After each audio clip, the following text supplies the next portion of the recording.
Hi welcome back to our channel Harani Selvakumar natural life Kannada vlog. So ನಾನಿವತ್ತು ಅಕ್ಕನ ಮನೆಯಿಂದ ವ್ಲಾಗನ್ನು start ಮಾಡ್ತಾ ಇದ್ದೀನಿ. ಸೊ ನಾನು ಅಕ್ಕನ ಮನೆಗೆ ಏನಕ್ಕೆ ಹೋಗಿದ್ದೆ ಅಂತ ನಾನೀಗ ಹೇಳ್ತೀನಿ. ಅವತ್ತು ಒಂದಿನ ನಮ್ಮಮ್ಮ ಕ್ರಿಸ್ಮಸ್ಸಿಗೆ ಬಂದಿದ್ದರು. ಸೊ ಕ್ರಿಸ್ಮಸ್ಸಿಂದ ಅಮ್ಮನ ಬ್ಯಾಂಗ್ಳೂರು ಬಿಡೋಕ್ಕೆ ಅಂತ ನಾನು ಹೊರಟ್ವಿ. ಸೊ ನಾವು ಅಮ್ಮನ ಮನೆಗೆ ಹೋಗಿ ತಲುಪಿದ್ವಿ. ಸೊ ಅದಾದಮೇಲೆ ಮಾರನೇ ದಿನ ಬೆಳಗ್ಗೆ ಒಂದು ಫೋನ್ ಕಾಲ್ ಬಂತು, ನನ್ನ ತಮ್ಮನಿಗೆ ಆ್ಯಕ್ಸಿಡೆಂಟ್ ಆಗಿ ಕಾಲು ಕಟ್ಟಾಗಿದೆ ಅಂತ ಹೇಳಿಬಿಟ್ಟು. ಸೊ ಮನೆಯಲ್ಲಿ ಒಂಥರ ಎಲ್ಲರಿಗೂ ಬೇಸರ ಆಯಿತು ಫೋನ್ ಬಂದಾಗ. ಸೊ ಏನು ನಮ್ಮಮ್ಮಂಗಂತೂ ಪಾಪ ಏನು ಮಾಡಬೇಕಂತ ತಲೆ ಓಡಲೇ ಇಲ್ಲ. ಸೊ ಫೋನ್ ಬಂದಿದ್ದೆ ಫುಲ್ ಸಪ್ಪೆ ಆಗಿಬಿಟ್ರು. ಇರುತ್ತಲ್ಲ ಮನೆ ಅಂದರೆ ಆ ಥರ ಆಯಿತು ಅಂದಾಗ ತಲೆಯಲ್ಲಿ ಫುಲ್ ಬ್ಲ್ಯಾಂಕ್ ಆಗಿಬಿಡ್ತೀವಿ ನಾವು. ಸೊ ಹಾಗಾಗಿ ನಮ್ಮಮ್ಮ ಸ್ವಲ್ಪ ಗಾಬರಿ ಆದರು. ಸೊ ನಾನು ತಕ್ಷಣ ನನಗೆ ಗೊತ್ತಾಗೋದು ಒಂದೇ, ಪ್ರೇಯರ್ ಮಾಡ್ಕೊಳ್ಳೋದು. ಎಲ್ಲ ಒಂದು ಕಷ್ಟಗಳನ್ನ ದೇವ್ರು ನಿಂತು ಕಾಪಾಡಲಿ ಅಂತ. ಸೊ ನಾನು ಪ್ರೇಯರ್ ಮಾಡ್ಕೊಂಡೆ. ಸೊ ನಾನು ಕೂಡ ಸಪ್ಪಿಗೇನೆ ಇದ್ದೆ. ನನಗೆ ಏನು ಫೀಲ್ ಅಂದರೆ, ನಾವು ಬ್ಯಾಂಗ್ಳೂರು ಅಂದರೆ ಗೊತ್ತಲ್ಲ, ಟ್ರಾಫಿಕಲ್ಲಿ ನಾವು ಯಾವುದೋ ಮೂಲೆಯಲ್ಲಿರ್ತೀವಿ, ನನ್ನ ತಮ್ಮನಿಗೆ ಯಾವುದೋ ಮೂಲೆಯಲ್ಲಿ ಆ್ಯಕ್ಸಿಡೆಂಟ್ ಆಗಿದೆ. ಸೊ ನೋಡೋಕೆ ಹೋಗೋದು ಹೇಗಪ್ಪ ಅಂತ ಒಂದು ಅಂದರೆ ನಾವು ರೀಚ್ ಆಗೋಕ್ಕೆ 1-2 ಅವರ್ಸ್ ಬೇಕು. ಅಲ್ಲಿವರೆಗೂ ಪಾಪ ಅವನು ರೋಡಲ್ಲೇ ಹೆಂಗಿರ್ತಾನೆ ಅನ್ನೋ ಒಂದು ಟೆನ್ಷನ್ ಇತ್ತು. ನಿಜವಾಗ್ಲೂ ದೇವ್ರು ಎಷ್ಟು ಹೆಲ್ಪ್ ಮಾಡಿದ್ದಾರೆ ಅಂತಂದರೆ, ಆ್ಯಂಬುಲೆನ್ಸ್ ಡ್ರೈವರು ನನ್ನ ತಮ್ಮನ್ನ ಕರ್ಕೊಂಡು ಆ್ಯಂಬುಲೆನ್ಸಲ್ಲಿ ಹಾಸ್ಪಿಟ್ಲಿಗೆ ತೊಗೊಂಡೋಗಿ, ನರ್ಸಿಂಗ್ ಹೋಮ್ ಅದು ಸಾಯಿ ನರ್ಸಿಂಗ್ ಹೋಮ್ ಅಂತ, ಅಲ್ಲಿಗೆ ತೊಗೊಂಡೋಗಿ ಅಡ್ಮಿಟ್ ಮಾಡಿಬಿಟ್ಟು ನಮಗೆ ಕಾಲ್ ಮಾಡಿದ್ರು, ಈ ಥರ ಅಡ್ಮಿಟ್ ಮಾಡಿದ್ದೀನಿ, ಹಿಂಗೆ ಸಾಯಿ ನರ್ಸಿಂಗ್ ಹೋಮ್ ಅಂತ ಬನ್ನಿ ಅಂತ. ನಾನು ಹೇಳೋದು, ನಾವು ಹೋಗೋವರೆಗೂ ಅವನು ಹೇಗಿರ್ತಾನೆ, ಯಾರು ಕರ್ಕೊಂಡೋಗ್ತಾರೆ ಅಂದರೆ, ನಾನು ಅಂದ್ಕೊಳ್ಳೋದಷ್ಟೇ, ನಮ್ಮ ಒಂದು ಒಳ್ಳೆತನನೋ ಅಥವಾ ನಾವು ಯಾವಾಗಲೂ ಇನ್ನೊಬ್ಬರಿಗೆ ಒಳ್ಳೆಯದಾಗಲಿ ಅಂತ ಬಯಸುವಾಗ ದೇವ್ರು ನಮಗೆ ಇನ್ನೆಲ್ಲೋ ಹೆಲ್ಪ್ ಮಾಡ್ತಾರೆ ಅನ್ನೋದು ನನ್ನ ನಂಬಿಕೆ. ಆಮೇಲೆ ನನ್ನ ತಮ್ಮನ್ನ ಕರ್ಕೊಂಡೋಗಿ ಸಾಯಿ ನರ್ಸಿಂಗ್ ಹೋಮ್ಗೆಲ್ಲ ಹಾಕಿ, ಮತ್ತು ಆಪ್ರೇಷನ್ನು. ನಮ್ಮಂಥ ಮಧ್ಯಮ ವರ್ಗದವ್ರಿಗೆ ದುಡ್ಡಿನ ಪ್ರಾಬ್ಲಮ್ಮು ಗೊತ್ತಲ್ಲ, ತಕ್ಷಣ ನಮ್ಮ ಹತ್ರ ದುಡ್ಡುಗಳು ಇಟ್ಕೊಂಡಿರಲ್ಲ ನಾವುಗಳು. ಸೊ ಏನಪ್ಪ ಮಾಡೋದು, ನಮ್ಮಮ್ಮಂಗಂತೂ ಅದೇ ಚಿಂತೆ ಆಗೋಗಿತ್ತು. ಸೊ ನನ್ನ ತಮ್ಮ ಪಾರ್ಟ್ ಟೈಮ್ ಜಾಬ್ ಅಂತ ಹೇಳ್ಬಿಟ್ಟು ವರ್ಕ್ ಮಾಡ್ತಿದ್ದ. ಸೊ ಅದರಿಂದ ಅವನಿಗೆ ಇನ್ಶೂರೆನ್ಸ್ ಕ್ಲೈಮ್ ಆಗಿ ಆಪ್ರೇಷನ್ಗೆ ಅನುಕೂಲ ಆಯಿತು. ಪಾಪ ಆ್ಯಂಬುಲೆನ್ಸ್ ಡ್ರೈವರೇ ಅದನ್ನೆಲ್ಲ ಚೆಕ್ ಮಾಡಿಬಿಟ್ಟು ಕರ್ಕೊಂಡೋಗಿ ಹಾಸ್ಪಿಟಲ್ಗೆ ಹಾಕಿ, ಈ ಥರ ಎಲ್ಲ ನಿಮಗೆ ಇನ್ಶೂರೆನ್ಸ್ ಕ್ಲೈಮ್ ಆಗುತ್ತೆ ಅಂತ ಹೇಳಿ ನನ್ನ ತಮ್ಮನ ತೊಗೊಂಡೋಗಿ ನರ್ಸಿಂಗ್ ಹೋಮ್ಗೆ ಸೇರಿಸಿ, ಅಲ್ಲೋಗ್ಬಿಟ್ಟು ಇನ್ಶೂರೆನ್ಸನ್ನು ಕ್ಲೈಮ್ ಮಾಡಿ ನಮಗೆ ಆಪ್ರೇಷನ್ಗೆ ಅನುಕೂಲ ಆಗಂಗೆ ಮಾಡಿಕೊಟ್ರು. ಸೊ ನಾನು ಇದ್ರ ಮೂಲಕ ಅವ್ರಿಗೆ ನಿಜವಾಗ್ಲೂ ತುಂಬ ಹೃದಯದ ಧನ್ಯವಾದಗಳನ್ನ ನಾನು ಹೇಳೋಕ್ಕೆ ಇಷ್ಟಪಡ್ತೀನಿ ನನ್ನ ಚಾನಲ್ ಮೂಲಕ. ಪಾಪ ಅವ್ರು ನಮ್ಮ ಕೈಗೂ ಸಿಗಲಿಲ್ಲ, ನಾವು ಅವ್ರನ್ನ ನೋಡಲೂ ಇಲ್ಲ. ಅಲ್ಲಿಗೆ ನಾವು ಏನು ಅನ್ಕೋಬೇಕು, ಯಾವುದೋ ಒಂದು ದೇವ್ರ ರೂಪದಲ್ಲಿ ಕಳಿಸಿದ್ದಾರೆ ನಮ್ಮ ಹತ್ರ ಅಂತಲೇ ಅಂದ್ಕೊಬೇಕು. ಸೊ ಇನ್ಶೂರೆನ್ಸ್ ಕ್ಲೈಮ್ ಆಯಿತು. ನಾವು ಒಂದು ಎಕ್ಸ್ಟ್ರಾ 20,000 ಖರ್ಚಾಯಿತು. ಅದು ಬಿಟ್ಟರೆ ಇನ್ನೆಲ್ಲ ಇನ್ಶೂರೆನ್ಸ್ಗಳಲ್ಲಿ ಕ್ಲೈಮ್ ಆಗಿ ನನ್ನ ತಮ್ಮ ಗುಣ ಆಗಿ ಮನೆಗೆ ಬಂದ. ಸೊ ಅದು ಒಂದು ದೊಡ್ಡ ಸಮಾಧಾನ ನನಗೆ. ನಾನು ದೇವರನ್ನು ನಂಬುವಾಗ, ಪ್ರಾರ್ಥನೆ ಮಾಡುವಾಗ ನಾನು ಅಂದ್ಕೊಳ್ಳೋದಿಷ್ಟೇ, ಆ ಸಮಯಕ್ಕೆ ದೇವ್ರು ಕಾಪಾಡಿದ್ರಲ್ಲ ಅಂತ. ಸೊ ಇದಾದಮೇಲೆ ಅವನನ್ನು ಅಂದರೆ ನೋಡೋಕ್ಕೆ ಅಂತಲೇ ಹೋಗಿದ್ದಿದ್ದು ಅಕ್ಕನ ಮನೆಗೆ. ಸರಿ, ಅವತ್ತು ಅಕ್ಕ ಮತ್ತು ನಮ್ಮ ಮಾಮನ ಮಕ್ಕಳು ಮತ್ತು ಅವ್ರ ಅಳಿಯಂದಿರು ಎಲ್ಲ ಒಂದೇ ಮನೆಗೆ ಸೇರೋಣ ಅಂತ ಹೇಳಿಬಿಟ್ಟು ಬರ್ತಿದ್ರು. ಸೊ ಆಮೇಲೆ ಕೂಡ ನಮ್ಮ ಅಕ್ಕನ ಮಗ ಕಾಲೇಜ್ ಹುಡುಗರನ್ನೆಲ್ಲ ಮನೆಗೆ ಊಟಕ್ಕೆ ಕರೆದ್ಬಿಟ್ಟಿದ್ದ. ನಾವು ತುಂಬ ವರ್ಷ ಆಯಿತು ಈ ಥರ ಗ್ಯಾದರಿಂಗ್ ಮಾಡ್ತಾಯಿದ್ದೀವಿ ಎಲ್ಲರೂ ಅಂತ ಹೇಳಿಬಿಟ್ಟು, ಹೌದೇನೋ ಅಂತ ಅಂದ್ಬಿಟ್ಟು, ನಾನೇ ಬಿರಿಯಾನಿ ಮಾಡ್ತೀನಿ ಅಂತಿದ್ದ. ಹೌದಾ ಅಂತ ಸುಮ್ಮನಿದ್ದೆ. ಬೆಳಗ್ಗೆ ಎದ್ದು ಕಾಲ್ ಮಾಡ್ತಿದ್ದಾರೆ ಫ್ರೆಂಡ್ಸ್ ಎಲ್ಲ, ನಾವು ಆಲ್ರೆಡಿ ಮೆಟ್ರೋ ಸ್ಟೇಷನ್ನಲ್ಲಿ ಇದ್ದೀವಿ ಅಂತ. ನಾನು ಯೋಚನೆ ಮಾಡಿದೆ, ಇವನು ಈಗ ಎಲ್ಲ ಫ್ರೆಂಡ್ಸ್ ಆಲ್ರೆಡಿ ಬಂದುಬಿಟ್ರು, ಇವನು ಯಾವಾಗ ಬಿರಿಯಾನಿ ಮಾಡ್ತಾನೆ ಅಂತ. ಸೊ ನಾನು ಊರಿಗೆ ಹೊರಟಿದ್ದವಳು ಬಿರಿಯಾನಿ ಮಾಡೋಕ್ಕೆ ನಿಂತ್ಕೊಂಡೆ. ಪಾಪ ಅವ್ನ ಕಷ್ಟ ನೋಡೋಕ್ಕಾಗಲಿಲ್ಲ. ಎಲ್ಲ ಬಂದುಬಿಡ್ತಿದ್ದಾರೆ ಫ್ರೆಂಡ್ಸು, ಅವ್ರನ್ನ ಮಾತಾಡ್ಸೋದು, ಅವ್ರನ್ನ ಕರ್ಕೊಂಬರೋದು, ಅವ್ರ ಜೊತೆ ಟೈಮ್ ಸ್ಪೆಂಡ್ ಮಾಡಬೇಕು. ಇವ್ನು ಯಾವ ಕಾಲಕ್ಕೆ ಬಿರಿಯಾನಿ ಮಾಡ್ತಾನೆ, ಸೊ ಟೆನ್ಷನ್ ಆಗಿಬಿಡುತ್ತೆ ಅಂತ ಹೇಳಿ, ಸರಿ ನಾವೆಲ್ಲ ಸೇರಿಕೊಂಡು ಅವನ ಒಂದು ಫ್ರೆಂಡ್ಸ್ ಟ್ರೀಟ್ಗೆ ಅಡುಗೆ ಮಾಡ್ತಾ ಇರೋದು ಇದು. ಸೊ ಹಾಗಾಗಿ ನಾನು ಫಸ್ಟ್ ಈ ವಿಷಯ ಹೇಳಿಲ್ಲ, ಹೀಗೆ ಹೇಳ್ತಾ ಇದ್ದೀನಿ. ಅಡುಗೆ ಮಾಡ್ತಾಯಿದ್ದೀವಿ. ಸೊ ಇದ್ರ ಮಧ್ಯ ನಮ್ಮ ಇನ್ನೊಬ್ಬರು ನೆಂಟರು ಮಗಳು ಮದುವೆ ಇದೆ ಅವ್ರದ್ದು ನೆಕ್ಸ್ಟ್ ಮಂತ್ ಫೆಬ್ರವರಿಲಿ. ಸೊ ಅವ್ರು ಇನ್ವಿಟೇಷನ್ ಕೊಡೋಕ್ಕೆ ಬರ್ತೀನಿ ಅಂತ ಅಂದರು. ಸರಿ ಅಂತ ಹೇಳಿಬಿಟ್ಟು ಎಲ್ಲರೂ ಬರ್ತಾರಲ್ಲ ಅಂತ ಹೇಳಿ ಒಂದೇ ಸರಿ ಎಲ್ಲ ಕಾರ್ಯಗಳು ಆಗೋಯ್ತು ಆ ಟೈಮಲ್ಲಿ. ಸೊ ನಾವೀಗ ನನ್ನ ಅಕ್ಕನ ಮಗಂದು ಫ್ರೆಂಡ್ಸ್ಗಳಿಗೋಸ್ಕರ ಅಡುಗೆನೂ ಮಾಡ್ತಾಯಿದ್ವಿ. ಸೊ ನೆಂಟರನ್ನು ಇನ್ವೈಟ್ ಮಾಡಬೇಕು. ಅದಾದಮೇಲೆ ನಮ್ಮ ಮಾಮನ ಮಕ್ಕಳು ಮತ್ತು ಅವರ ಅಳಿಯಂದಿರೆಲ್ಲ ಬರ್ತಾರೆ. ಆ ಫೋಟೋಸ್ ಮಾತ್ರ ನಾನು ಅವ್ರು ಬಂದಿದ್ದೆಲ್ಲ ವೀಡಿಯೋಸ್ ಮಾಡ್ಕೊಳಕ್ಕಾಗಲಿಲ್ಲ. ನಾನು ಹೋಗಿದ್ದೆ ಲೇಟಾಗಿ ಹೋಗಿತ್ತು. ಸೊ ಅವ್ರು ಆಲ್ರೆಡಿ ರಾತ್ರಿಯೇ ಬಂದು ಹೋಗಿದ್ದರು. ಒಂದೇ ಒಂದು ಫೋಟೋ ಮಾತ್ರ ನಾನು ಲಾಸ್ಟಲ್ಲಿ ಶೇರ್ ಮಾಡ್ತೀನಿ ನಿಮಗೆ. ಈಗ ಎದ್ದು ನೆಂಟರು ಬರ್ತಾರೆ ಮತ್ತು ನಮ್ಮ ಅಕ್ಕನ ಮಗಂದು ಫ್ರೆಂಡ್ಸ್ಗಳು ಬರ್ತಾರೆ ಅಂತ ಹೇಳಿ ಅಡುಗೆಗಳನ್ನ ಮಾಡ್ತಿರೋದಾಯಿತು. ಅಡುಗೆ ಮಾಡುವಾಗ ಎಲ್ಲರೂ ಸೇರ್ಕೊಂಡು ಮಾಡಿಬಿಟ್ರೆ ಅದು ಗೊತ್ತಾಗಲ್ಲ ಅಲ್ವಾ. ಸೊ ಎಲ್ಲರೂ ಸೇರ್ಕೊಂಡು ಮಾಡ್ತಾಯಿದ್ದೀವಿ. ಅದಕ್ಕೇ ಗೊತ್ತಲ್ಲ, ಸ್ಪೆಷಲ್ ಅಡುಗೆ ಅಂತಂತಂದರೆ ಒಂದು ಸ್ವಲ್ಪ ಎಲ್ಲರಿಗೂ ಕೈಕಾಲೆಲ್ಲ ನರ್ವ್ಸ್ ಆಗುತ್ತೆ ಸ್ವಲ್ಪ ಜಾಸ್ತಿ ಅಡುಗೆ ಮಾಡಬೇಕು ಅಂತ ಅಂದಾಗ. ಸೊ ಹಾಗಾಗಿ ಎಲ್ಲರೂ ಟ್ರೈ ಮಾಡಿ ಮಾಡ್ತಾಯಿದ್ವಿ. ನನಗೆ ಗೊತ್ತಿತ್ತು ಇವರೆಲ್ಲ ಬಿರಿಯಾನಿ ಕೆಡಿಸಿ ಟ್ರೀಟೆಲ್ಲ ಹಾಳಾಗ್ಬಿಡುತ್ತೆ ಅಂತ ಹೇಳಿ ನಾನೇ ಊರಿಗೆ ಹೋಗ್ತಿದ್ದವಳು. ಬೆಳಗ್ಗೆನೇ ಹೊರಡೋಣ ಅಂತ ಹೇಳಿಬಿಟ್ಟು ಉಳ್ಕೊಂಡು ಅದಿಂಗೆ ನೋಡ್ತಾ ನೋಡ್ತಾ ಬರೋಕ್ಕಾಗುತ್ತೆ ಊರಿಗೆ ಅಂತ ಹೇಳ್ಬಿಟ್ಟು ನಾನೇ ಅಡುಗೆ ಮಾಡೋಕ್ಕೆ ಸ್ಟಾರ್ಟ್ ಮಾಡಿದೆ. ಸೊ ಈಗ ನಾನು ಮಾಡ್ತಾ ಇರೋದು ಬಿರಿಯಾನಿ. ಸೊ ನಮ್ಮ ಅಕ್ಕ ಆ ಕಡೆ ಪಾಯಸ ಮಾಡ್ತಿದ್ದಾರೆ, ನನ್ನ ಮಗಳು ಕಬಾಬ್ ಮಾಡ್ತಿದ್ದಾಳೆ. ಎಲ್ಲರೂ ಸೇರ್ಕೊಂಡು ಎಲ್ಲ ಅಡುಗೆನ ಮುಗಿಸ್ತಾ ಇದ್ದೀವಿ ಹೀಗೆ. ಸೊ ನಾನು ಆ ವಿಷಯ ಯಾಕೆ ಹೇಳಿದೆ ಅಂತಂದರೆ, ಆ್ಯಂಬುಲೆನ್ಸ್ ಡ್ರೈವರ್ಗೆ ನಾವು ನಿಜವಾಗ್ಲೂ ನಾವು ನಮ್ಮ ಕಣ್ಣಿಂದನೇ ನೋಡಲಿಲ್ಲ ಅವ್ರನ್ನ. ಸೊ ಹಾಗಾಗಿ ಅವರೆಲ್ಲ ಕೆಲಸನೂ ಮಾಡಿಬಿಟ್ಟು ನಮಗೆ ಇನ್ಶೂರೆನ್ಸ್ ಕ್ಲೈಮ್ ಆಗೋ ಥರ ಸಹಾಯ ಮಾಡಿಬಿಟ್ಟು ಹೋದ್ರಲ್ಲ. ಸೊ ನಿಜವಾಗ್ಲೂ ನನಗೆ ಎದುರುಗಡೆ ಅವ್ರು ಸಿಗಲಿಲ್ಲ. ಹಾಗಾಗಿ ಈ ನನ್ನ ಚಾನಲ್ ಮೂಲಕ ತುಂಬ ಹೃದಯದ ಧನ್ಯವಾದಗಳನ್ನ ನಾನು ಹೇಳ್ತಾ ಇದ್ದೀನಿ. ನೀವು ಎಲ್ಲೇ ಇದ್ದರೂ ಚೆನ್ನಾಗಿರಿ, ನಿಮ್ಮ ಫ್ಯಾಮಿಲಿನ ದೇವರು ತುಂಬ ಬ್ಲೆಸ್ಸಿಂಗ್ ಮಾಡಲಿ ಅಂತ ನಾನು ಕೇಳ್ಕೊತೀನಿ. ಹಾಗೆ ಇಷ್ಟೆಲ್ಲ ವಿಷಯ ನಡೀತು ಅವತ್ತೊಂದು ದಿನ ಹೇಳ್ಬೇಕಂತಂದರೆ. ಸೊ ನಾನು ಈಗಲೂ ನೆನೆಸ್ತೀನಿ, ಬೆಂಗಳೂರಲ್ಲಿ ಒಂದು ಕಡೆಯಿಂದ ಒಂದು ಕಡೆಗೆ ಹೋಗೋದಕ್ಕೆ 2 hours ಬೇಕಿರುತ್ತೆ. ಅಲ್ಲಿವರೆಗೂ ನನ್ನ ತಮ್ಮ ಏನು ಮಾಡ್ತಾನೆ, ಕಾಲು ಹೇಗೆ ಏಟಾಗಿದೆಯೋ, ಯಾವ ಥರ ಆ್ಯಕ್ಸಿಡೆಂಟ್ ಆಗಿದೆಯೋ ಒಂಥರ ಫೀಲ್ ಬಂದ್ಬಿಡುತ್ತೆ ಮನಸ್ಸಲ್ಲಿ. ಸೊ ಹಾಗಾಗಿ ಅದೆಲ್ಲ ದೇವರು ಕಾಪಾಡಿದ್ರು ನಿಜವಾಗ್ಲೂ.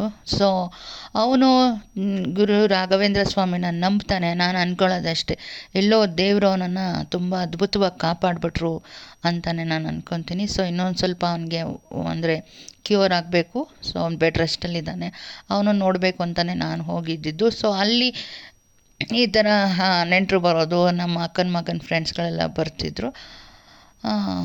ನಿಜವಾಗ್ಲೂ ಸಾಮಾನ್ಯ ಗಾಡೀಲಿ ಬಿದ್ರೇ ನಾವು ಏಟು ತಡ್ಕೊಳಕ್ಕಾಗಲ್ಲ. ಇನ್ನು ಆ ಥರ ಆ್ಯಕ್ಸಿಡೆಂಟ್ ಆಗಿ ಮೂಳೆ ಕಟ್ಟಾಗುವಂಥದ್ದು, ಏಟಾಗುವಂಥದ್ದು ಇದ್ದಾಗ ನಿಜವಾಗ್ಲೂ ಅದು ಹೆಂಗೆ ಪೇಯ್ನ್ ತಡೆದ್ನೋ ನಿಜವಾಗ್ಲೂ ನನಗಂತೂ ನೋಡೋಕ್ಕೆ ಆಗಲಿಲ್ಲ. ಸೊ ಆಪ್ರೇಷನ್ ಬಂದು ಬೆಡ್ ಮೇಲೆ ಹಾಕಿದ್ರು. ಫುಲ್ಲು ಅಲ್ಲಿ ICUನಲ್ಲಲ್ವಾ ಆಪ್ರೇಷನ್ ಆಗೋದು. ಸೊ ತುಂಬ ನಡುಗ್ತಿದ್ದ. ಅದೆಲ್ಲ ನೋಡುವಾಗ ಅಪ್ಪ ಮನುಷ್ಯ ಆರೋಗ್ಯವಾಗಿರಬೇಕು, ಚೆನ್ನಾಗಿರಬೇಕು ಅಂತ ಅನ್ನಿಸ್ಬಿಡುತ್ತೆ. ಆದರೂ ಏನು ಮಾಡತ್ತೀರಾ, ಈ ಒಂದು ಪ್ರಪಂಚದಲ್ಲಿ ಎಲ್ಲ ಥರನೂ ಅನುಭವಿಸ್ಬೇಕು ಅಂತಾರಲ್ಲ, ಹಾಗೆ ಎಲ್ಲ ನೋವುಗಳು ಬಂದಾಗ ನಾವು ಸಹಿಸಬೇಕು ಅಂತ ಅನಿಸುತ್ತೆ. ಸೊ ದೇವ್ರ ಕೃಪೆ ಅವ್ನಿಗೆ ವಾಸಿ ಆಗ್ತಿದೆ ಈಗ. ಅದಾದಮೇಲೆ ಈ ಥರ ನಾವೆಲ್ಲ ಈಗ ಒಂದೇ ಮನೇಲಿ, ಅವನು ಅಕ್ಕನ ಮನೇಲೇ ಬೆಡ್ ರೆಸ್ಟ್ ಮಾಡ್ತಿರೋದ್ರಿಂದ ನಾವೆಲ್ಲ ಈಗ ಅಕ್ಕನ ಮನೆಗೆ ಸಾಮಾನ್ಯ ಹೋಗ್ತಾ ಇದ್ದೀವಿ. ಅಕ್ಕ ಎಲ್ಲರೂ ನೋಡ್ಕೊತಿದ್ದಾರೆ. ಹಾಗಾಗಿ ಇನ್ನು ಚಿಕ್ಕ ಹುಡುಗ, ಕಾಲೇಜ್ ಹುಡುಗ ಎಲ್ಲರನ್ನೂ ಕರೆದ್ಬಿಟ್ಟಿದ್ದಾನೆ ಅಂತ ಹೇಳಿ ಎಲ್ಲರೂ ನಿಂತ್ಕೊಂಡು ಅಡುಗೆ ಮಾಡ್ತಿದ್ವಿ. ಸೊ ನಾವು ಕೂಡ ಎಲ್ಲ ಒಂದು ಏಜನ್ನು ದಾಟಿ ಬಂದಿರೋದ್ರಿಂದ ಫೀಲಿಂಗ್ ಅರ್ಥ ಆಗುತ್ತೆ. ಅದಕ್ಕೋಸ್ಕರ ನಾನು ಉಳ್ಕೊಂಡಿದ್ದು. ನಾನು ಹೊರಟಿದ್ದೆ ಆ್ಯಕ್ಚುಲಿ, ನಾನು ಊರಿಗೆ ಬರೋಕ್ಕೆ ರೆಡಿಯಾಗಿರೋದು ಆ್ಯಕ್ಚುಲಿ. ಅದಾದಮೇಲೆ ಅವನ ಪರಿಸ್ಥಿತಿ ನೋಡಿಬಿಟ್ಟು ನಾನು ಉಳ್ಕೊಂಡಿದ್ದಾಯಿತು. ಒಳ್ಳೆತನ ಅಂತ ಅನ್ನೋದು ಇರುತ್ತೆ. ನಾವು ಅಂದ್ಕೊತೀವಿ ಕೆಟ್ಟದೇ ಪ್ರಪಂಚದಲ್ಲಿ ಎಲ್ಲರೂ ಕೆಟ್ಟವ್ರೆ ಅಂತ ಹೇಳಿ. ನಿಜವಾಗ್ಲೂ ಮಾನವೀಯ ಗುಣಗಳಿರುವಂತಹ ಜನಗಳು ಕೂಡ ಇದ್ದಾರೆ. ಅದೇ ದೇವ್ರ ಥರ ಅವರು ನಮ್ಮ ಕಣ್ಣಿಗೆ ಕಾಣಿಸಲ್ಲ. ನೋಡಿ, ಆ್ಯಂಬುಲೆನ್ಸ್ ಡ್ರೈವರು ನನ್ನ ತಮ್ಮನಿಗೆ ಕರ್ಕೊಂಡೋಗಿ ಅಡ್ಮಿಟ್ ಮಾಡಿ ಆ ಇನ್ಶೂರೆನ್ಸ್ ಎಲ್ಲ ಕ್ಲೈಮ್ ಮಾಡಿ, ನಿಜವಾಗ್ಲೂ ಅದೆಲ್ಲ ನಮಗೆ ಗೊತ್ತೇ ಇಲ್ಲ. ಎಲ್ಲೋಗಬೇಕು, ಎಲ್ಲಿ ಕ್ಲೈಮ್ ಮಾಡಬೇಕು, ಏನು ಮಾಡಬೇಕು, ಯಾವುದೊಂದು ನಮಗೆ ಐಡಿಯಾಸ್ ಇಲ್ಲ. ಪಾಪ ಎಲ್ಲ ಮಾಡಿ ಸೊ ಕ್ಲೈಮ್ ಆಯಿತು ಅಂತ ಹೇಳಿ ನಮಗೆ ಗೊತ್ತಾಗಿ ನಿಜವಾಗ್ಲೂ ಖುಷಿ ಆಯಿತು. ಸೊ ನಮ್ಮಮ್ಮಂಗೆ ಒಂದು ದೊಡ್ಡ ಸಮಾಧಾನ ಬಂತು. ಪಾಪ ನಮ್ಮಮ್ಮಂಗೆ ಚಿಂತೆ ಬಂದಿತ್ತು. ನಮ್ಗಳಿಗೂ ಕೂಡ ಅಷ್ಟೇ, ಏನು ಮಾಡೋದು, ಆಪ್ರೇಷನ್ಗೆ ಎಷ್ಟು ಖರ್ಚು ಆಗುತ್ತೋ ಏನೋ ಅಂತ ನೋಡಿ. ಅದಕ್ಕೆ ಹೇಳೋದು, ಎಲ್ಲರ ಮನೆಯಲ್ಲೂ ಸ್ವಲ್ಪ ಸೇವಿಂಗ್ಸ್ ಅಂತ ಇಟ್ಟಿರಬೇಕು. ಇಲ್ಲ ಅಂತಂದರೆ ಇಂಥ ಟೈಮ್ಗಳಲ್ಲಿ ಕೈಕಾಲೇ ಆಡಲ್ಲ, ಹಂಗೆ ಆಗ್ಬಿಡುತ್ತೆ. ಹೊರಗಡೆ ಪ್ರಪಂಚದಲ್ಲಿ ದುಡ್ಡಿದ್ರೆ ಬೆಲೆ, ಇಲ್ಲ ಅಂದರೆ ಅಂಥ ಸಂದರ್ಭಗಳನ್ನ ಎದುರಿಸೋದು ಕಷ್ಟ ಆಗುತ್ತೆ. ಸೊ ಈವನ್ ನಮ್ಮ ಹೆಲ್ತು, ಹಾಸ್ಪಿಟಲ್ಲು, ಇಂಥ ಒಂದು ಸಿಚುಯೇಷನ್ಗಳನ್ನ ಎದುರಿಸ್ಬೇಕಂದ್ರೆ ಒಂದಷ್ಟು ಸೇವಿಂಗ್ಸ್ ಅಂತ ಖಂಡಿತ ಪ್ರತಿಯೊಬ್ಬರು ಮಾಡ್ಕೋಬೇಕು. ಸಣ್ಣ ಪುಟ್ಟದ್ದೇ ಆಗಲಿ ಮಾಡ್ಕೊಂಡಿರಬೇಕು. ಇಲ್ಲ ಅಂತಂದರೆ ನಮ್ಮ ಹೆಲ್ತ್ ಹೇಗೆ ಕಾಪಾಡ್ಕೊಳ್ಳೋದು ಅಂತ ನಿಜವಾಗ್ಲೂ ಕಷ್ಟ ಆಗುತ್ತೆ. ಸೊ ನನ್ನ ತಮ್ಮನಿಗೆ ಇನ್ಶೂರೆನ್ಸ್ ಇತ್ತು, ಅವನು ಬಚಾವಾದ. ಇನ್ಶೂರೆನ್ಸ್ ಕ್ಲೈಮ್ ಆಯಿತು. ಅದರಲ್ಲೂ ಇನ್ನೊಂದು 5 ನಿಮಿಷ ಆಗಿದ್ರೇ ಇನ್ಶೂರೆನ್ಸ್ ಕ್ಯಾನ್ಸಲ್ ಆಗಿಬಿಡುತ್ತಂತೆ. ಅಂದರೆ ಡ್ಯೂಟಿ ಅವರ್ಸಲ್ಲೇ ಅದು ಕ್ಲೈಮ್ ಆಗಬೇಕು. ಇಲ್ಲ ಅಂದರೆ ಇಲ್ಲ ಬೇರೆ ಟೈಮಲ್ಲಿ ಆಗಿದೆ ಅಂತ ಹೇಳಿ ರಿಜೆಕ್ಟ್ ಮಾಡಿಬಿಡ್ತಾರಂತೆ. ಅದೆಲ್ಲ ಎಷ್ಟು ಕಷ್ಟ, ಅದೆಲ್ಲ ಯಾರಿಗೆ ಗೊತ್ತಿರುತ್ತೆ, ಆ ಟೈಮಲ್ಲೇ ಮಾಡಬೇಕು ನಾವು ಅಂತ. ಸೊ ಆ್ಯಂಬುಲೆನ್ಸ್ ಡ್ರೈವರ್ಗೆ ಅದೆಲ್ಲ ಗೊತ್ತಿತ್ತು, ಅವ್ರು ಈಸಿಯಾಗಿ ಮಾಡಿಕೊಟ್ರು ನಮಗೆ. ಸೊ ಅವ್ರಿಗೆ ತುಂಬಾ ಥ್ಯಾಂಕ್ಸ್ ಹೇಳ್ತೀನಿ ನಾನು. ನಾನು ಕೂತು ನಾನು ಮನೆಗೆ ಬಂದರೂ ನಾನು ಅದನ್ನು ಯೋಚನೆ ಮಾಡ್ತಾ ಇರ್ತೀನಿ, ಆವತ್ತಿನ ಸನ್ನಿವೇಶ ಹಂಗೆ ಆಗಿತ್ತಲ್ಲ, ಹೆಂಗಾಯಿತು ಅಂತ ಹೇಳಿ. ಬಟ್ ಆಗೋವರೆಗೂ ಏನಾಗುತ್ತೋ ಅನ್ನೋ ಒಂದು ಟೆನ್ಷನ್ ಇರುತ್ತೆ. ಸೊ ನಾನು ಹೋದೆ, ಕ್ಲೈಮ್ ಆಗುತ್ತೆ ಅಂತ ಡಾಕ್ಟ್ರೇ ಹೇಳಿದ್ರು. ಆಮೇಲೆ ಆಪ್ರೇಷನ್ಗೆ ಸೈನ್ ಮಾಡಿದೆ. ಸೊ ಒಳ್ಳೆಯದಾಗಿ ಅವ್ನಿಗೆ ಒಳ್ಳೇದಾಯಿತು. ಒಟ್ಟಿನಲ್ಲಿ ಯಾರೇ ಆದರೂ ಅಷ್ಟೇ, ಇವತ್ತಿನ ದಿನಗಳಲ್ಲಿ ಓಡಾಡುವಾಗ ನಮಗೆ ಆಗುತ್ತೆ, ಬೇರೆಯವ್ರಿಗೆ ಆಗುತ್ತೆ. ಅದಾಗುವಾಗ ನಿಜವಾಗ್ಲೂ ಅದೊಂಥರ ಅನ್ಎಕ್ಸ್ಪೆಕ್ಟೆಡಾಗಿ ಆಗೋಗುತ್ತೆ. ಯಾರು ಬೇಕು ಅಂತ ಮಾಡ್ಕೊಳ್ಳಲ್ಲ, ಅದು ಅನ್ಎಕ್ಸ್ಪೆಕ್ಟೆಡಾಗಿ ಆಗೇ ಆಗೋಗುತ್ತೆ. ಬಟ್ ಹುಷಾರಾಗಿರಬೇಕು ಅಷ್ಟೇ. ಎಷ್ಟೇ ಹುಷಾರಾಗಿದ್ದರೂ ಕೂಡ ನಡೆಯೋವಂಥದ್ದು ನಡೆದೇ ಹೋಗುತ್ತೆ. ಸೊ ನನ್ನ ತಮ್ಮ ತುಂಬ ರ್ಯಾಶ್ ಡ್ರೈವರು ಅಲ್ಲ, ಅವ್ನು ಜೋರಾಗಿ ಹೋಗೋದು ಇಲ್ಲ, ತುಂಬ ಅವನು ಚೆನ್ನಾಗೇ ಓಡಿಸುವಂಥ ಹುಡುಗ. ಅಂಥದ್ರಲ್ಲಿ ಹಂಗಾಯಿತು. ಸೊ ಅದನ್ನು ನೆನೆಸುವಾಗ ನನಗೆ ಒಂಥರ ಕಣ್ಣಲ್ಲಿ ನೀರು ಬಂದ್ಬಿಡುತ್ತೆ. ಈಗಲೂ ಪರಿಸ್ಥಿತಿಗಳು ಹೇಗೆಲ್ಲ ಬಂದ್ಬಿಡುತ್ತಲ್ವ ಲೈಫಲ್ಲಿ ಅಂತ. ಸೊ ಈಗ ಮನೆಗೆ ನೆಂಟರು ಬರ್ತಿದ್ದಾರೆ, ಅವರು ಪಾಪ ಇನ್ವಿಟೇಷನ್ ಕೊಡೋಕ್ಕೆ ಬಂದಿರೋದು.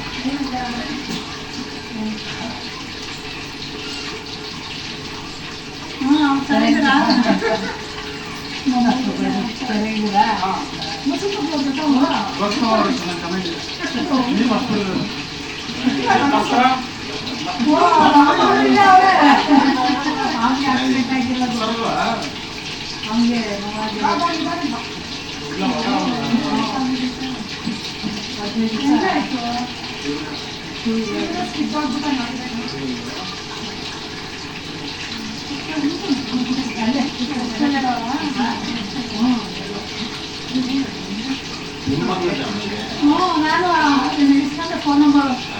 ಈಗ ಆಂಟಿಗೆ ಹೋಗಿತ್ತು ಬಂದೆ ಶಿಕ್ಷಣ ನಾಗೇಂದ್ರ ಇವ್ರ ನಂಬರು, ಗೋಪಿ ನಂಬರಲ್ಲ, ನಿಮ್ಮ ನಂಬರು ನನ್ನ ನಂಬರ್ ಇಸ್ಕೊಂಡ್ರೆ ಇಲ್ಲ ಆ ಫೋನಲ್ಲಿ ತಿಳ್ಕೊಳ್ಳೋದು.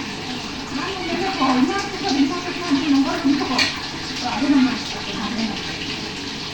ಅವಾಗ ಹೋಗಿ ಇಸ್ಕೊ ಬಂದಿದ್ದೆ. ಓದೋ ಕೊಡಕ್ಕೆ ಹೋಗಿದ್ದಿಲ್ಲ, ಅವಾಗ ಇಸ್ಕೊಂಡು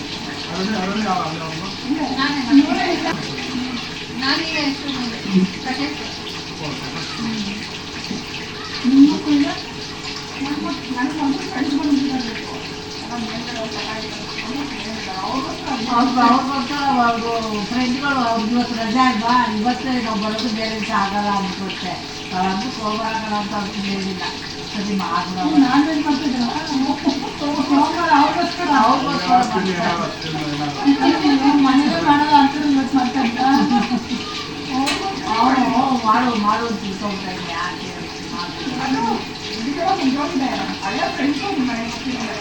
ನಾನು ಸೋಮವಾರ ಬೇಕಾದ್ರೆ ಹೋಗ್ಬೇಕಾಯ್ತಾ ಬಂದೇ ಇಲ್ಲ. ಹಂಗೆ ಎಷ್ಟು ದಿವಸ ಆಗಲ್ಲ. ನಾವು ಬೇಡ ನೀರೇ ಹೊಡ್ಕೊಂಡು ನಾವು ಇದೆಲ್ಲ ಅಂತೆಲ್ಲ ಅಂದೆ. ಆಮೇಲೆ ಈ ವರ್ಷ ಲಾಂಗ್ ಮಾಡಿ ನೀವು ಯಾವಾಗ ಸಿಗ್ತಾರ? ನೀನು ಇವ್ರು ಇಲ್ಲೇ ಅವರು ಇಲ್ಲೇ ಕೂತ್ಕೊಳ್ಳೋಣ, ಮನೆಗೆ ಬರ್ಬೇಕಾ?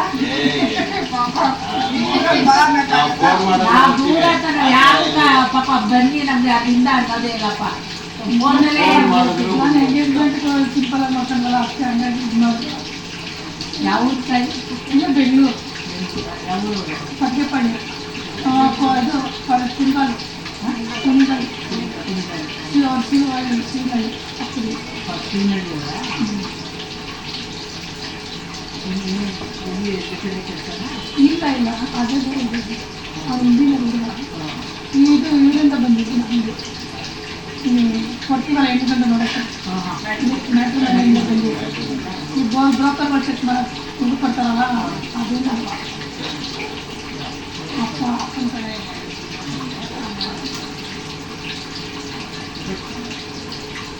ಅವ್ರು ಏನು ಕೇಳಿಲ್ಲ ಮದುವೆ ಮಾಡ್ಕೊಡಿ ಅಂತ ಹೇಳೋರೆ ನಾನು ನೋಡೋಕೆ ನೋಡ್ತೀನಿ ಏನು ಮಾಡ್ತೀವಿ ಗೊತ್ತಾಗ್ತಿಲ್ಲ ಏನು ಮಾಡೋಣ ಅವ್ರು ಬಿಡ್ತಾರೆ ಪಾಪ ಹಾಕೊಳ್ಳಿ ಅವರು ಅಲ್ವಾ ಇದೊಂದು ಟೈಮ್ ಕೊಡ್ತಾರೆ ಹುಡುಗ ಹುಡುಗಿಲ್ಲ ಹುಡುಗನಿಂದ ಹುಡುಗರಿಗೆಲ್ಲ ಎಂಗೇಜ್ಮೆಂಟ್ ಕೊಟ್ಟಿಲ್ಲ ಈ ಬ್ಯಾಸ್ಟಿಗೆ ಚಳಿ ಕೊಡ್ತೀನಿ ನೀವು ಮಾಮೂಲಿ ಅನ್ಸುತ್ತೆ ಇದರಲ್ಲಿ ಬೆಸ್ಟ್ ಇನ್ನೊಬ್ಳು 15 ಲಕ್ಷ ಇನ್ನೊಬ್ಳು ಅವಳಲ್ಲ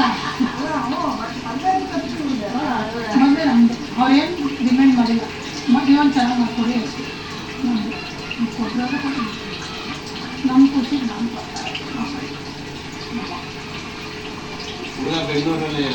ಒಂದು ಅಲ್ಲೇ ಕೊಟ್ಟಿಗೆ ಪಡೆಯೋದು ಇಂಜಿನಿಯರ್ ಅಂತ ಇಂಜಿನಿಯರ್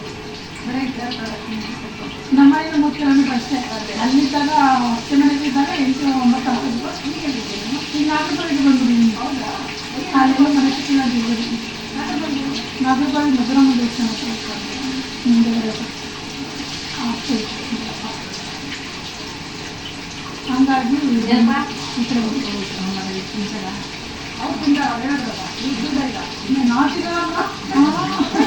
ಏನು ಹೇಳ್ತಾರ ಹಂಗೆ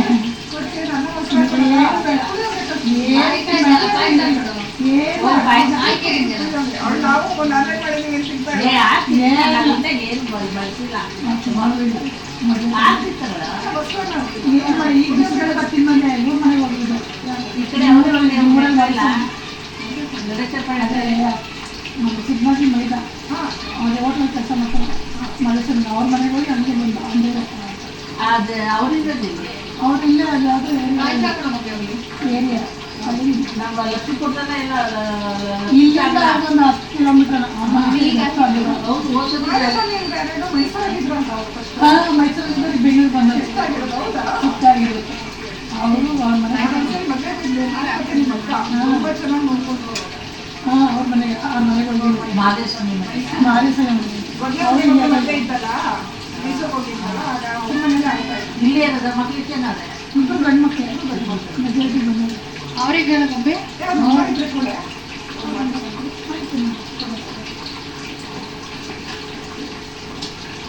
ನಾವು ಬಂದಿಲ್ಲ ಈಗ ಮದುವೆ ಟೈಮಲ್ಲಿ ತಾನೆ ಎಲ್ಲ ನೋಡ್ಕೊಂಡು ಬರೋದು ಬಾಬಾ ಅಂತಿದ್ರು ನಾನು ಅಷ್ಟೇ ಬರೋಕ್ಕಾಗಿಲ್ಲ ಈಗ ಮದುವೆ ಟೈಮಲ್ಲ ಅವ್ರು ಹಾಕೊಂಡು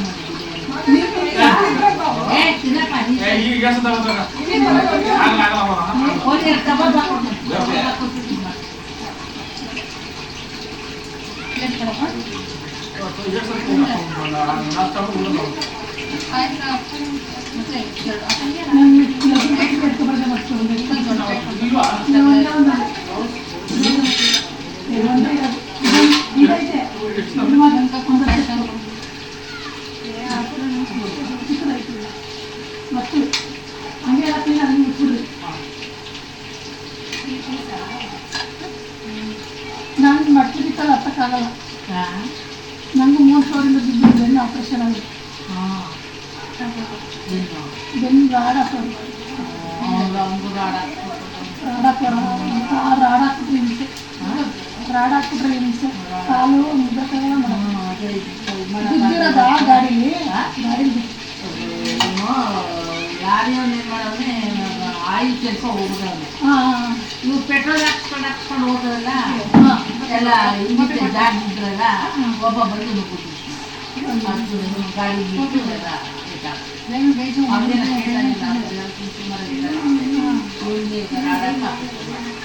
ರಾಡ್ ಹಾಕಿದ್ರೆ ಒಳಕ್ಕೆ ಜೀವನೇ ಹೋಗುತ್ತೆ ಈಗ ಹಂಗೆ ಒಂದು ಬೆನ್ನು ಬಗಂಗಿಲ್ಲ ಅಣಿಗಿಲ್ಲ ಕುತ್ಕೊಂಡು ಕೆಲಸ ಮಾಡೋಂಗಿಲ್ಲ ಎಲ್ಲ ಕುತ್ತಿಗೆ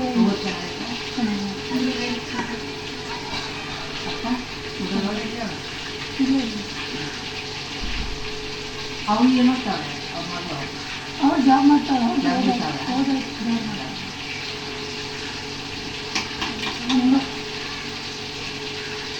ಅದೇ ರೀತಿ ಬೇಕೇ ಸಿಕ್ಕಿಲ್ಲ.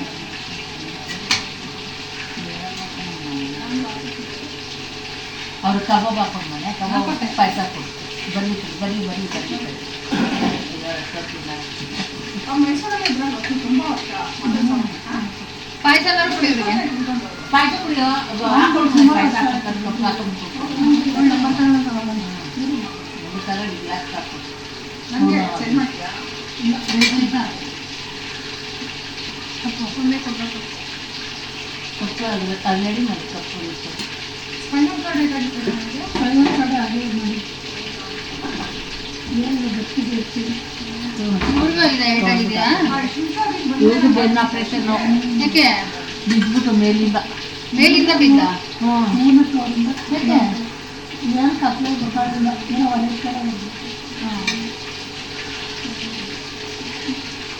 ಇದನ್ನು ರಾಡ್ಕೋಟ್ ಆಪ್ರೇಷನ್ ಅಂತ ಎಷ್ಟಲ್ಲಿದ್ದು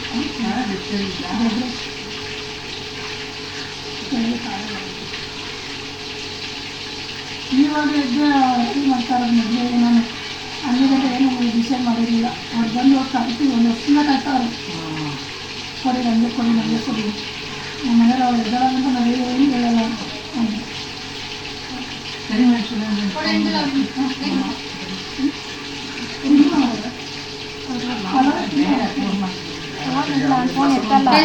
ಫೋನ್ ಎತ್ತಲ್ಲ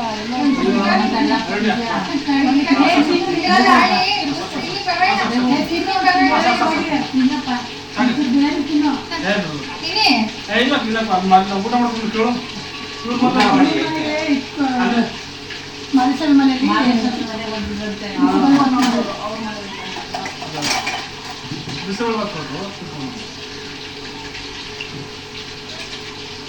ಮುದ್ಗಲ್ ಮಗನ ಕಡೆಯವರ ಇಲ್ಲ ಕಾಲು ರಾಮಣ ನಿಮ್ಮೂರ ಆಲಿಂಡಾರಿ ಹಿಂಭಾಗಮ್ಮನ ಹಾಂ ಹಾಲಿಂಡೇರಿ ಆಲಿಂಡಾರಿ ಕಾಲು ರಾಮಣ್ವಾ ಬೂಸಿ ಬೂಸಿ ಗೊತ್ತಾ ಬೂಸಿ ಸ್ವಲ್ಪ ಒಂದೇ ಕೊಡು ಸಾಕು. ನನಗೆ ಕೊಟ್ಟರೆ ನಮ್ಮ ಕೊಟ್ಟರೆ ಇದನ್ನೇ ಕೊಡು ಸುಮ್ಮನೆ ಇರೋದು. ಅವಳೇ ಜೊತೆ ಅಲ್ಲೇ ನೋಡ್ತಿದ್ವಿ ಏ ತಗೊಳ್ಳೋ ನಿಮ್ಮ ಮನೆಗೆ ಹೋಗಿ ಫ್ಯಾಮಿಲಿ ಗೊತ್ತಾಗಬೇಕಲ್ಲ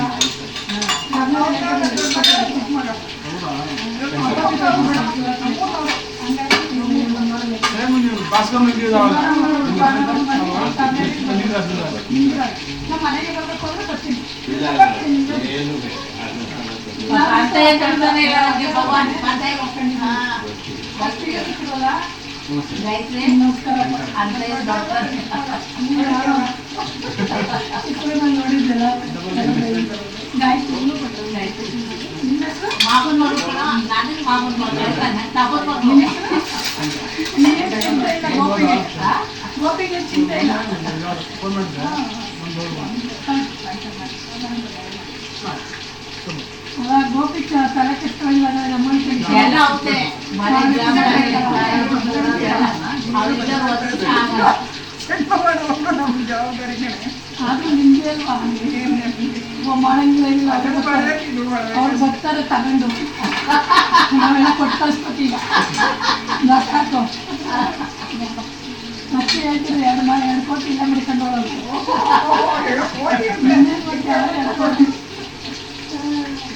ಮನೆಗೆ ಬಾ ಅಂದ್ರೆ ಬರ್ತೀನಣ್ಣ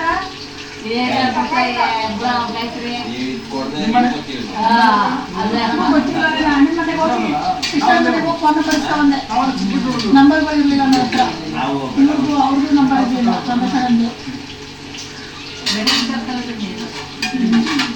ನಾವು ಚಿಕ್ಕಬಿಟ್ಟು ಕಪಸಮತ ಅಲ್ಲಿರೋದು ಈಗ ಅದ್ರಲ್ಲಿ ಹೋಗುವಾಗ ಅಲ್ಲೇ ಹುಡುಕಿ ಕೊಡೋಣ ಅನ್ಕೊಂಡು ಅವ್ರ ಹೆಸರು ಹಾಕ್ಸಿದ್ರು ಲಿಸ್ಟಲ್ಲಿ ಹಾಕಿದ್ದು ಇಲ್ಲ ಆಯ್ತಲ್ವಾ ಹ್ಞೂ ಲಿಸ್ಟಲ್ಲಿ ಇತ್ತು ರಮೇಶ್ ಅವರು ಅಂತ ಅವ್ರ ಹತ್ರ ಇಲ್ಲೇ ಕೊಪ್ಪಳವ ಅಂತಾರಲ್ಲ ಅದಕ್ಕೆ ಮನೆಗೆ ಬಾ ಅಂದ್ರೆ ಬರ್ತೀನಿ ಇದು ಕೊಡೋದು ಬೇಡ ನನಗೆ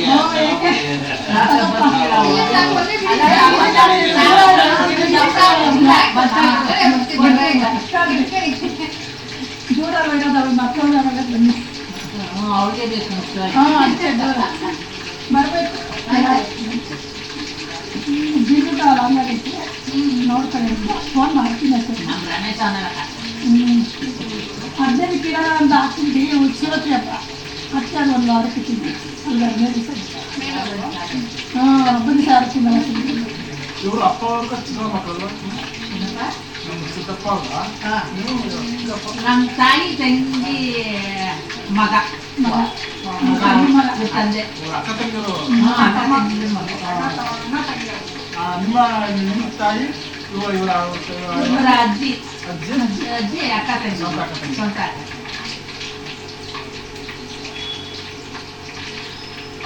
ನಮ್ಮ ಏನು ಮಾಡ್ತಾಳೆ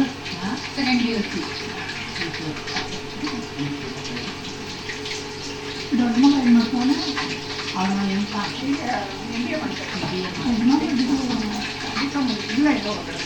ಹೇಳು ಬನ್ನಿ ಫ್ಯಾಮಿಲಿ ಎಲ್ಲ ಫ್ಯಾಮಿಲಿ ಎಲ್ಲ ಎಲ್ಲರೂ ಬರ್ತೀವಿ ಎಲ್ಲರೂ ಬನ್ನಿ ಅಲ್ಲ ಮದ್ವೆ ಬುದ್ಧಿ ಬರ್ತೈತೆ ಅಷ್ಟೇ ಅಲ್ಲಿ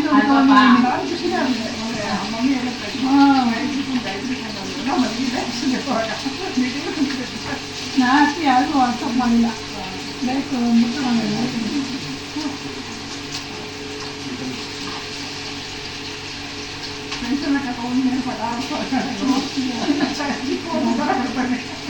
ಏನು ಮಕ್ಕಳು ಚಿಕ್ಕವರೇ ನಮಗೆ ಮಾಡಿ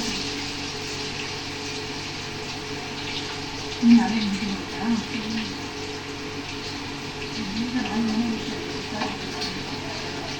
ಇಲ್ಲ ನಾವು 15 ದಿವಸದಿಂದ ಇಲ್ಲೇ ಇದ್ದೀವಿ ನಮ್ಗೆ ಬಾತ್ರೂಮ್ಗೂ ಅವ್ನು ಹೋಗಕ್ಕಾಗಲ್ಲ ಬೇರೆ ಯಾವ್ದು ಅದನ್ನ ಅದೇ ಬೇಕು ಫೋನ್ ಮಾಡೋಕ್ಕಾಗಲ್ಲ ಫೋನ್ ಮಾಡೋಕ್ಕಾಗಲ್ಲ ನೀವು ಹ್ಞೂ ನಾವು ಗಣೇಶಪಲ್ಯ ಫಿನಿಕ್ಸ್ ಮಾಲಿಂದ ಮುಂದೆ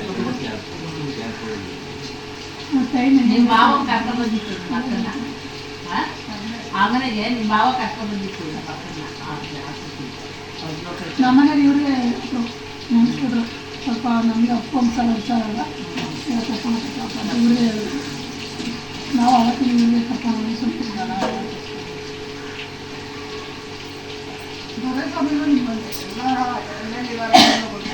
ನಾವೇ ಕಾಲ್ ಕೊಡ್ಬೋದು ಬೇರೆ ಬಸಮ್ಮ ಇದ್ರೆ ಯಾರು ಜಾಸ್ತಿ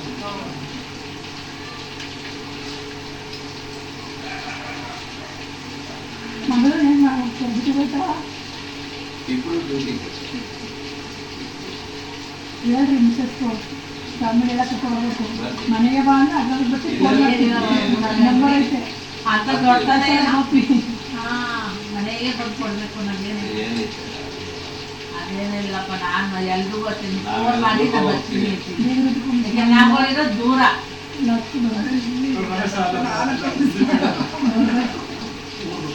ಮಾಡ್ತೀನಿ ನನ್ನ ಅತ್ತೆ ಎಲ್ಲ ಹಾಕೊಂಡು ಇಷ್ಟ ಹಾಕಿದ್ರೆ ಮಕ್ಕಳಿಗೆಲ್ಲ ಪಾಪ ಅವರೆಲ್ಲ ಬಿಸಿಗೆ ಅಷ್ಟು ಕರ್ಕೊಬೇಕಾಗಿ ಇರೋದು ಎಲ್ಲಂತ ಹೋಗ್ತಾರೆ ಎಲ್ಲಂತರಿಂದ ಮನಸ್ಸಲ್ಲಿ ಮನೆ ಅಲ್ಲಿಂದ ಇಲ್ಲಿ ನೆಂಟರೆಲ್ಲ ಹೋದ್ಮೇಲೆ ಈ ಕಾಲೇಜ್ ಹುಡುಗರಿಗೆಲ್ಲ ಊಟ ಎಲ್ಲ ಹಾಕ್ಕೊಟ್ಟು ಒಂದು ಐಸ್ ಕ್ರೀಮ್ ಪಾರ್ಟಿ ಮಾಡಿ ನನ್ನ ತಮ್ಮ ತುಂಬ ಜೋಕ್ಸ್ಗಳು ಮಾಡಿ ತುಂಬ ನಗಿಸಿ ಮಕ್ಕಳನ್ನ ಸೊ ಆ ಮಕ್ಕಳು ಖುಷಿಯಾಗಿ ಲಾಸ್ಟಲ್ಲಿ ಹೋಗುವಾಗ ನಮ್ಮೆಲ್ಲರನ್ನ ನಿಲ್ಲಿಸ್ಕೊಂಡು ಇದೊಂದು ಫೋಟೋನ ಫ್ಲ್ಯಾಶ್ ಮಾಡಿಕೊಂಡ್ರು. ಸೊ ಆ ಫೋಟೋ ಕೂಡ ನಾನು ನಿಮ್ಮ ಜೊತೆ ಶೇರ್ ಮಾಡ್ತಾಯಿದ್ದೀನಿ. ಇಲ್ಲಿ ನಮ್ಮ ಮಾಮ ಇದ್ದಾರೆ, ನನ್ನ ತಮ್ಮ ಕೂಡ ಇದ್ದಾನೆ, ನನ್ನ ಮಗಳಿದ್ದಾಳೆ, ನಾನಿದ್ದೀನಿ, ನಮ್ಮ ಮಮ್ಮಿ ಇದ್ದಾರೆ. ಸೊ ಜೊತೆಗೆ ಎಲ್ಲ ಕಾಲೇಜ್ ಹುಡುಗರು ಇದ್ದಾರೆ, ಹಾಗೆ ನಮ್ಮ ಅಕ್ಕನ ಮಗ ಇದ್ದಾನೆ. ಸೊ ನಮ್ಮ ಅಕ್ಕ ಸ್ವಲ್ಪ ಹೊರಗಡೆ ಹೋಗಿದ್ರು, ಹಾಗಾಗಿ ಅವರೊಬ್ಬರಿಲ್ಲ. ಸೊ ಇನ್ನೆಲ್ಲರದ್ದು ಫೋಟೋಸ್ ಬಂದಿದೆ. ಈ ಎಲ್ಲ ಮಕ್ಕಳು ಬಂದಿದ್ದರು. ಸೊ ಊಟ ಮಾಡಿ ತುಂಬ ಖುಷಿಯಿಂದ ಹೋದರು ಮಕ್ಕಳು. ಸೊ ನಮ್ಮ ಅಕ್ಕನ ಮಗ ಇವರೆಲ್ಲರ ಜೊತೆ ಮೇಲ್ಗಡೆ ಪಟ ಎಲ್ಲ ಬಿಟ್ಕೊಂಡು, ಸಂಕ್ರಾಂತಿ ಹಬ್ಬ ಆಗಿತ್ತಲ್ಲ, ತುಂಬ ಗಾಳಿಗಳು ಬರುತ್ತೆ, ಹಾಗಾಗಿ ಪಟ ಎಲ್ಲ ಬಿಟ್ಕೊಂಡು ಆಟ ಆಡಿಕೊಂಡು ಅದಾದಮೇಲೆ ಬಂದು ಟ್ರೀಟ್ ಮುಗಿಸಿ ಹೋದರು. ಸಂಜೆ ಮೇಲೆ ನಾವೆಲ್ಲ ಕೂತು ಕಾರ್ಡ್ಸ್ ಆಡ್ತಾ ಇರೋದು ಮನೆಯಲ್ಲಿ. ಪಾಪ ನೋಡಿ, ನನ್ನ ತಮ್ಮಂಗೆ ಬೇಜಾರಾಗುತ್ತಲ್ವ, ಅವ್ನು ಕೂತಿರೋ ಕಡೆನೇ ಕೂತಿರ್ಬೇಕೀಗ, ಟೈಮ್ ಪಾಸ್ ಮಾಡೋದು ಕಷ್ಟ ಆಗುತ್ತೆ. ಸೊ ಹಾಗಾಗಿ ನಾವೆಲ್ಲ ಹೋಗೋದು ಮತ್ತು ಈ ಥರ ಕಾರ್ಡ್ಸ್ ಆಡೋದು ಟೈಮ್ ಪಾಸ್ ಆಗುತ್ತೆ ಅಂತ ಹೇಳಿ ಹೋಗ್ತಾ ಇರ್ತೀವಿ.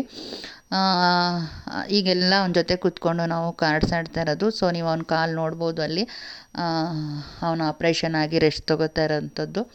ಸಾಮಾನ್ಯ ನಮ್ಮ ಮನೇಲಿ ನಾವೆಲ್ಲ ಹೋದಾಗೆಲ್ಲ ಈ ಥರ ನಮ್ಮ ಮಾಮನ ಮಕ್ಕಳು, ಅವ್ರ ಅಳಿಯಂದಿರು ಎಲ್ಲ ಬಂದಾಗ ಹೀಗೆ ಕಾರ್ಡ್ಸ್ಗಳ ಆಡಿ ಟೈಮ್ ಪಾಸ್ ಮಾಡ್ತಾ ಇರ್ತೀವಿ. ಸೊ ತುಂಬ ಚೆನ್ನಾಗಿ ಕಾರ್ಡ್ಸ್ ಆಡ್ತೀವಿ ನಮ್ಮ ಮನೆಯಲ್ಲಿ ನಾವುಗಳು. ಒಂಥರ ಟೈಮ್ ಪಾಸ್ ಚೆನ್ನಾಗಾಗುತ್ತೆ. ಹಾಗಾಗಿ ಈಗ ಕಾರ್ಡ್ಸ್ ಆಡಿಕೊಂಡು ಟೈಮ್ ಪಾಸ್ ಮಾಡ್ತಾಯಿದ್ವಿ. ಓಕೆ ಫ್ರೆಂಡ್ಸ್, ಈ ವ್ಲಾಗ್ನ ನಾನು ಇಲ್ಲಿಗೆ ಕೊನೆ ಮಾಡ್ತಾಯಿದ್ದೀನಿ. ಯಾಕಂದರೆ ತುಂಬ ಲಾಂಗ್ ಆಗೋಗುತ್ತೆ ವಿಡಿಯೋ. ಸೊ ಯಾರೆಲ್ಲ ನನ್ನ ಚಾನಲನ್ನು ನೋಡ್ತಾ ಇದ್ದೀರೋ ದಯವಿಟ್ಟು ಸಬ್ಸ್ಕ್ರೈಬ್ ಮಾಡ್ಕೊಂಡು ನೋಡಿ, ಚಾನಲ್ಗೆ ಸಪೋರ್ಟ್ ಮಾಡಿ. ಹಾಗೆ ನೆಕ್ಸ್ಟ್ ವ್ಲಾಗೊಂದಿಗೆ ಮತ್ತೆ ಸಿಗೋಣ. ಅದಾದಮೇಲೆ ಇನ್ನೊಂದು ವಿಷಯ, ನಮ್ಮ ಮಾಮಂದು ಬರ್ತಡೇ ಇತ್ತು. ಸೊ ಅದೊಂದು ಸ್ಪೆಷಲ್ ಇತ್ತು ಅವತ್ತು. ಹಾಗಾಗಿ ನಾನು ನಮ್ಮ ಮಾಮನ ಜೊತೆ ಒಂದು ಫೋಟೋನ ತೊಗೊಂಡೆ ನೆನಪಿಗೆ ಅಂತ.